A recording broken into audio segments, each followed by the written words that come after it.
I know how deeply you, the entire nation, and I think I may say the whole world, sympathize with me in the irreparable loss we've all suffered. The decision was contained in a single page, but its meaning was unmistakable. Prince Harry would no longer possess the automatic right to stay at Frogmore Cottage or any protected private residence within the Windsor Estate during his visits to Britain. The privilege he had demanded back was gone. King Charles had signed the order himself. And when the Duke learned that the gates of Windsor would no longer open for him as they once had, his reaction was immediate. Before we go deeper into what this really means for the royal family, make sure to subscribe so you don't miss a single update. Charles sat alone with the page beneath his hand. His eyes kept returning to his son's name. The Royal Estate Directive, a written order controlling access to Crown-managed residences, did more than remove a house. It permanently ended Harry's automatic right to occupy Frogmore Cottage or receive another protected residence inside the Windsor Estate whenever he returned to Britain. The king removed his glasses and pressed fingers against the paper. Harry had framed the demand around security, belonging, and his children's connection to Britain. He argued that Archie and Lilibet needed a home tied to their heritage. He insisted that returning as a guest would reduce his family to outsiders. Yet Charles believed the request had become a test of whether royal privilege could survive after royal duty had been abandoned. Across the world, Harry answered a call in California. A senior palace representative read the decision during the documented conversation. The Duke's shoulders tightened. His voice dropped. Then he asked twice, "Did the order truly say permanent?" It did. That word changed everything. Harry was no longer being treated as an inner member of the Windsor household with residential access. He would return, when permitted, as a visiting relative. A sealed note attached to the directive stated that no senior royal could lend him another residence, request an exception, or reverse the restriction without written approval from the monarch. Charles placed the signed order beside a framed photograph. He stared at faces captured before the fractures, interviews, accusations, and departures. Then he rang for his private secretary. When the official entered, the king pushed the document forward and said only, "It is final." The words ended the debate, but they did not explain the wound beneath it. That answer lay in an exchange, when Harry's demand stopped sounding like a plea and began sounding like a challenge to the crown itself. To understand why Charles closed the door so completely, the story must move beyond the document and into the private fears carried by the father who signed it, and the son who believed Windsor still owed him a place. For Charles, Frogmore Cottage was no longer simply a house. It had become a symbol of every unresolved argument between the crown and the son who had walked away. For Harry, however, it represented something painfully different. Proof that he still belonged inside the walls that had shaped his childhood. Neither man was fighting over bedrooms or keys. They were fighting over identity, recognition, and whether leaving royal duty meant losing the right to call Windsor home. Harry carried memories that made the demand feel deeply personal. The Windsor Estate, the protected royal grounds surrounding Windsor Castle and its private residences, held family ceremonies, private gatherings, and some of the last moments he had shared with Queen Elizabeth II. Frogmore was tied to his wedding, his early married life, and the future he once imagined for Meghan and their children. To him, removing that connection meant cutting Archie and Lilibet away from a piece of their heritage. Meghan listened as he tried to explain the anger beneath his request. Harry told her it was not about luxury, servants, or status. A hotel room would make him feel like a visitor. A borrowed house would remind him that every return depended upon someone else's permission. He had been born into that world, and he could not accept entering it like a stranger. Charles understood more than his son realized. Camilla found him standing silently after reading the demand again. The Queen Consort asked whether he had made a decision, but the king admitted that every option felt cruel. Restoring the privilege might weaken his authority and reward pressure. Refusing it might deepen a wound that had already divided the family. William had added another warning. During a private conversation with his father, the prince argued that automatic access would create an uncontrolled route into the secured heart of the estate. Staff, relatives, and security teams would be forced into an arrangement they had never accepted. The future king feared that one concession would soon become a permanent claim. Harry's wording made that fear harder to dismiss. His request did not seek accommodation for one visit. It demanded an enduring entitlement that could survive a new reign. altered security rules, and further family conflict. During a recorded call with a palace representative, Harry gripped the edge of a table and rejected an outside residence. He said he was not asking for hospitality. He was demanding the restoration of what he believed was his rightful place. That distinction changed everything. A request for kindness might have moved Charles. A claim of permanent right forced the monarch to choose. The final order was born not from years of distant tension alone, but from one specific Windsor encounter. When Harry's demand crossed a line, the king could no longer pretend had not been drawn. The true beginning of the crisis came during a private meeting at Windsor Castle, 6 weeks before the order was signed. Harry had arrived expecting a negotiation. Charles entered hoping for reconciliation. Instead, one sentence changed the temperature of the room. The Duke placed a written request on the table and declared that he would not bring Meghan or the children back to Britain until Frogmore Cottage and its protected status was restored to him without conditions. From that moment, the dispute was no longer private. Harry had insisted that no press, photographers, or formal royal audience should surround the conversation. Yet the paper before Charles carried the weight of an ultimatum. It demanded automatic use of Frogmore Cottage, unrestricted access for Meghan, Archie, and Lilibet, and a guarantee that no future visit could be disrupted by another withdrawal. Charles answered carefully. He told his son that a temporary secure property could always be arranged. The king meant the offer as compromise. Harry heard something colder. To him, a borrowed residence meant permission. It made him feel reduced from a prince to an invited outsider. The wound deepened when Harry spoke about his children. Archie and Lilibet, he argued, should never have to ask whether they were allowed to sleep within the estate tied to their family name. Charles did not interrupt, but his expression hardened when the Duke added that the agreement must be signed before he would consider future royal appearances. That demand changed everything. Charles no longer heard a son asking for belonging. He heard public family participation being exchanged for permanent estate privilege. William entered after the king's private secretary summoned him. The prince read the document in silence, placed it back on the table, and spoke carefully. No residence inside Windsor, he said, could become leverage in a negotiation with the crown. Harry stared at his brother, then turned toward his father with restrained fury. Harry rose so sharply that his chair scraped backward. He told Charles that refusing the request would prove the family had erased him. The monarch remained seated. Leaving royal duty, he replied, could not mean keeping every privilege untouched. At the door, Harry turned and gave his father 7 days to reconsider. Charles watched him leave, folded the demand once, and placed it inside a red dispatch box, a locked case used for the sovereign's official papers. But Charles did not answer. Instead, he opened a private review involving William, Camilla, estate officials, and constitutional advisors. What Harry believed was a final warning became something else inside the palace, a test of whether Charles would surrender authority to preserve a relationship already hanging by a thread. The final confrontation took place with no aides standing between them. Charles had agreed to hear his son one last time before approving the directive. Harry entered believing blood would outweigh protocol. The king entered knowing that affection had already delayed the decision for too long. What followed was not a shouting match at first. It was quieter and more dangerous. Each man spoke as though this might be the final opportunity to make the other understand what had been lost. Charles had chosen a private room at Clarence House, his London residence, because Windsor itself had become too charged with anger. The king placed 2 proposals on the table.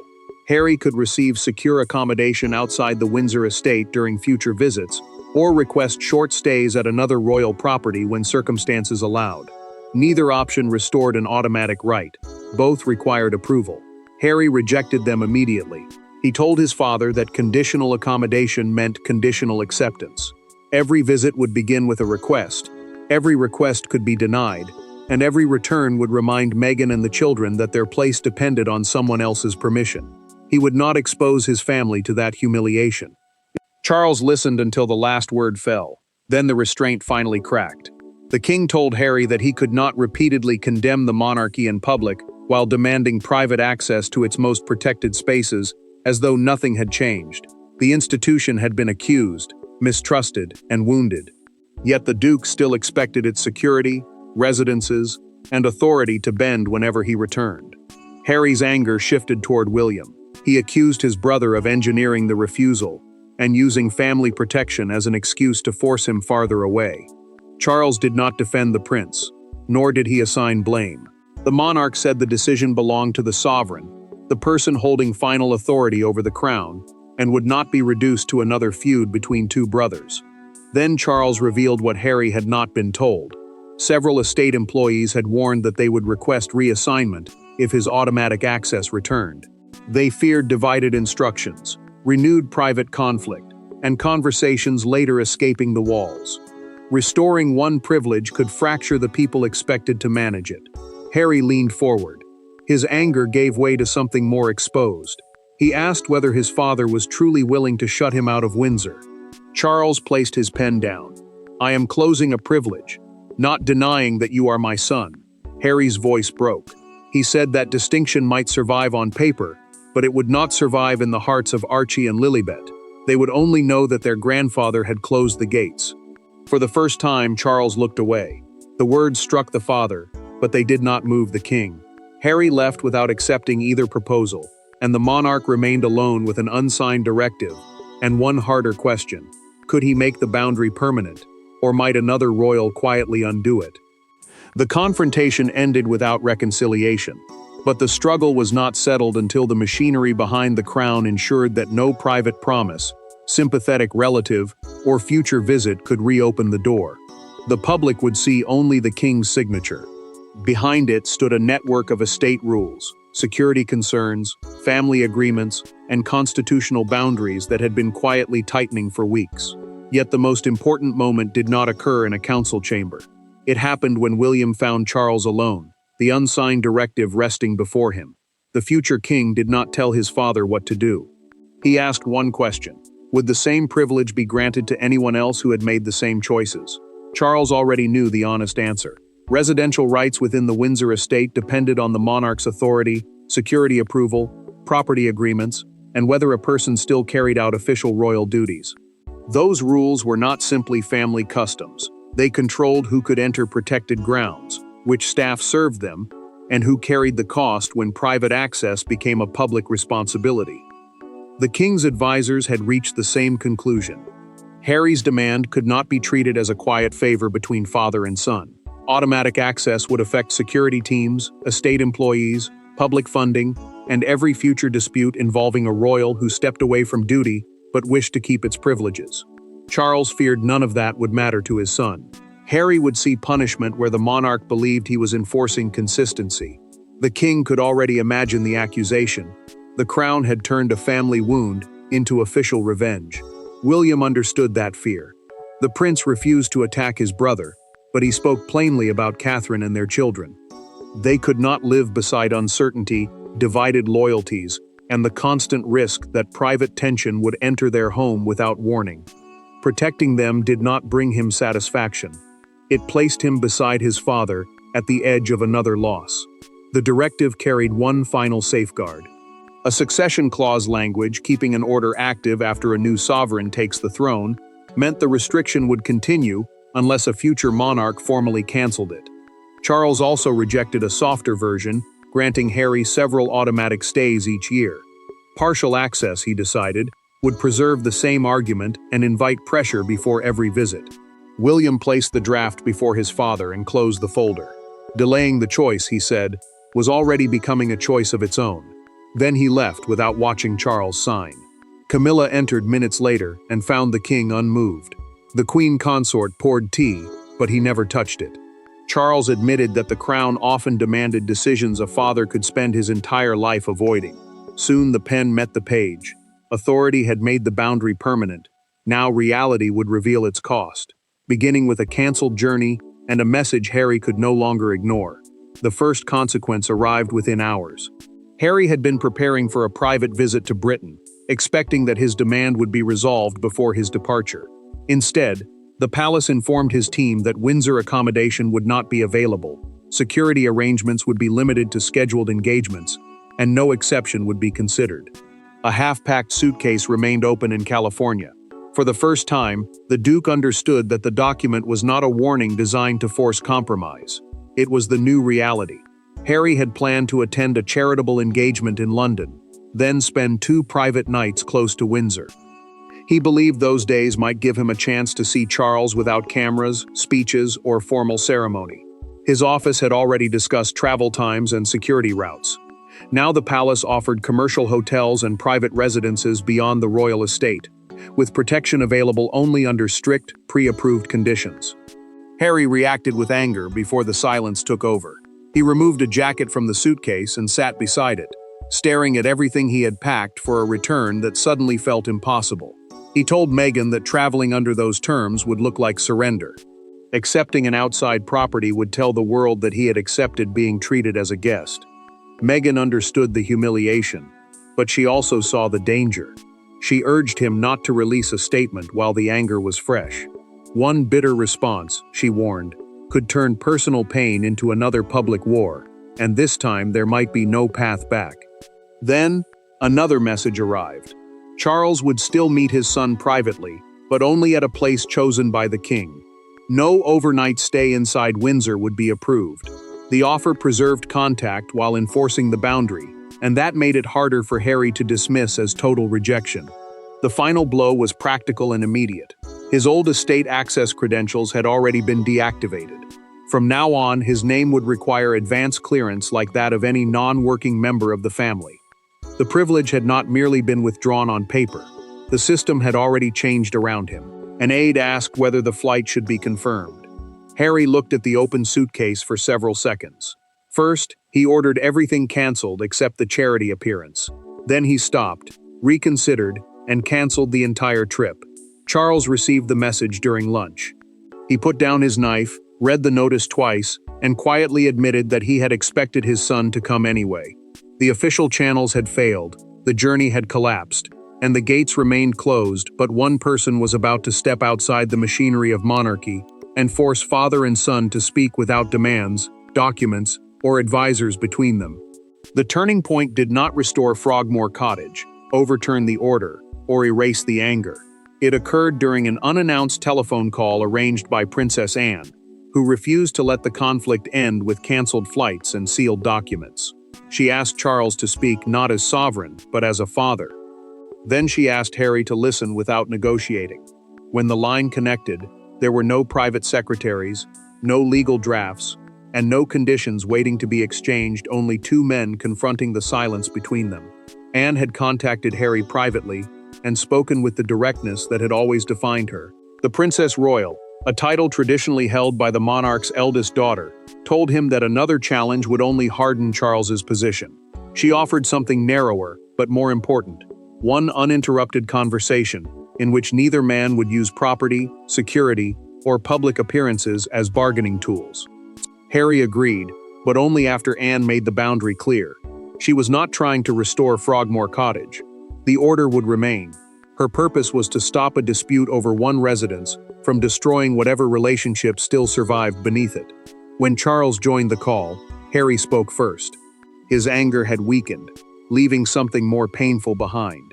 He admitted that Windsor represented far more than shelter. It carried memories of Queen Elizabeth II, family ceremonies, and the world in which he had once known exactly where he belonged. Losing access felt like losing the final physical proof that his grandmother's family still had a place for him. Charles listened, then answered with equal honesty. Each time Harry treated privilege as proof of love, the king said, he was forced into an impossible choice. He could surrender authority to reassure his son, or maintain the rules and appear to reject him. Neither choice healed the wound. Then the monarch offered a personal commitment. Harry would not regain automatic estate rights, but Charles would guarantee a private meeting whenever his son returned peacefully, and gave enough notice. Harry did not accept at once. He asked whether Archie and Lilibet would ever be welcomed at Windsor. Charles answered without hesitation. They were his grandchildren, and that bond remained. But their visits could not become a route for restoring the entitlement already withdrawn. Silence followed. Harry's voice softened. "Then tell me where I stand," Charles answered. "You stand in my family, but not outside the consequences of your decisions." The words did not bring an apology, but they created a boundary both men finally understood. Harry acknowledged that the privilege was gone and promised to stop demanding its return. Father and son had reached a painful understanding in private, But outside those two voices, Britain was about to transform one lost residence into a national argument about duty, belonging, and the price of walking away. By sunrise, the private decision had become a public rupture. One newspaper printed a full-page photograph of Frogmore Cottage, beneath the headline, "No Road Back to Windsor." A broadcaster described the order as the final removal of Harry's last automatic foothold inside the royal estate. Outside the gates of Windsor Castle, tourists stopped beneath television lights as correspondents debated whether Charles had protected the monarchy or punished his own son. Then one small public gesture captured the conflict more powerfully than any headline. Britain quickly divided over a question larger than one house. Could a non-working royal keep permanent access to a protected residence while no longer carrying the duties attached to that privilege? The Windsor Estate was not simply family property. It was a secured royal domain, shaped by public responsibility, official work, and strict protection arrangements. Palace officials released a brief statement saying residential decisions reflected current duties and security requirements. They refused to discuss private conversations between Charles and Harry. Yet the silence did not calm the storm. It made every carefully chosen word feel more important. Harry's supporters called the order unnecessarily severe. They argued that Frogmore Cottage could have remained a symbolic home, preserving Archie and Lilibet's connection to Britain without restoring their father to an official role. To them, the king had turned a manageable arrangement into a painful act of exclusion. Charles's defenders saw something different. They insisted that privilege could not remain permanent after responsibility had been surrendered. The monarch, they argued, had not erased his son. He had simply refused to let affection replace accountability. Then commentators noticed what the palace statement did not say. The decision was not temporary. It was not under review. It was not tied to one visit. The absence of those phrases confirmed that the boundary had been designed to last. Another detail shifted the debate again. Harry had not been forbidden from meeting his father. Charles had separated family contact from institutional access, preserving a personal relationship while closing the path back to automatic royal privilege. At Cambridge Gate, a woman placed two small bouquets beside the railing. One card addressed to Charles read, "A king must hold the line." The second, meant for Harry, said, "You are still a son." The opposing messages rested inches apart, capturing the entire national argument. William watched the coverage beside Catherine. The princess lowered the volume when their children entered. The prince stared at the headline and quietly said that no one had truly won. The nation had chosen its sides, but the final meaning of the decision would not be found in headlines or palace statements. It would be found in what Charles refused to take from Harry after taking Windsor away. The order did exactly what Charles intended. Harry would never again possess an automatic right to stay within the Windsor estate. Frogmore Cottage would no longer function as his guaranteed refuge, bargaining position, or proof of continuing royal status. Yet the king stopped before turning a revoked privilege into total rejection. He removed the entitlement, but preserved the relationship. That distinction became the final verdict. Harry could remain loved as a son, welcomed as family, and remembered as a prince, but not insulated from consequence. Harry accepted the decision quietly. His automatic residential privilege at Frogmore Cottage and across the Windsor estate, the protected royal grounds surrounding Windsor Castle, had ended permanently. No private promise would reopen it. No relative could quietly lend him another residence and pretend the order did not exist. The Duke told his team that future journeys to Britain must be arranged without treating accommodation as proof of whether his family still loved him. That admission cost him. He had fought for a house, but beneath that fight was a deeper fear. Losing the keys meant losing his place in the family forever. Charles refused to let that fear become the final word. The king wrote a letter separate from the royal directive, a formal command carrying the monarch's authority.